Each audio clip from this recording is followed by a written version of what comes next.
और वहीं सदन में दिल्ली सरकार में मंत्री सत्येंद्र जैन ने भी राकेश अस्थाना की नियुक्ति पर सवाल खड़े किए हैं। जिस तरीके से राकेश अस्थाना की नियुक्ति को लेकर लगातार सवाल खड़े हो रहे हैं, उन्होंने कहा है कि क्या दिल्ली में जितने भी पुलिस अफसर रहे हैं वो सभी नकारा थे। 7 साल में बीजेपी एक अच्छा अफसर लाई है। सत्येंद्र जैन ने कहा कि बीजेपी और कांग्रेस दोनों मिले हुए हैं। उन्होंने कहा कि नए कमिश्नर कहते हैं कि अपने एक परिवार के दामाद के खिलाफ कार्रवाई की अगर हिम्मत है तो दामाद जी को उल्टा टांग कर दिखाओ।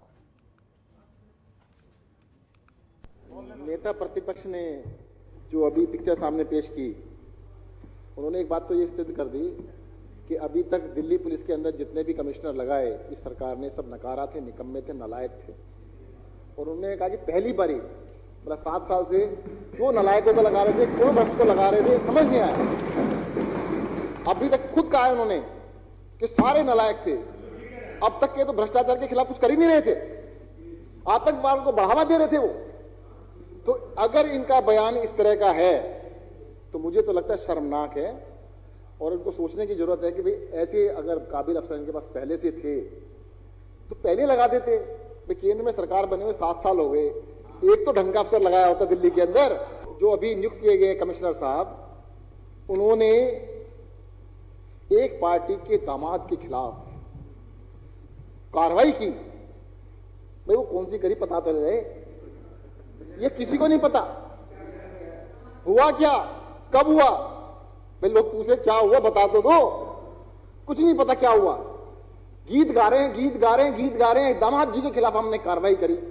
अरे दम होना करके दिखाओ, वो दामाद जी उल्टा टांग देंगे तुम्हारे को। बीजेपी और कांग्रेस ये दोनों पार्टियां एक ही सिक्के के 2 पहलू हैं, कोई फर्क नहीं इनके अंदर। ये सिर्फ और सिर्फ जनता को बेवकूफ बनाते हैं दोनों मिलके। अंदर ये शोर मचा रहे, बाहर कांग्रेस वालों को खड़ा कर दिया। वहां पे जो शोर मचा रहे हैं कि दिल्ली विधानसभा के खिलाफ हम प्रदर्शन कर रहे हैं,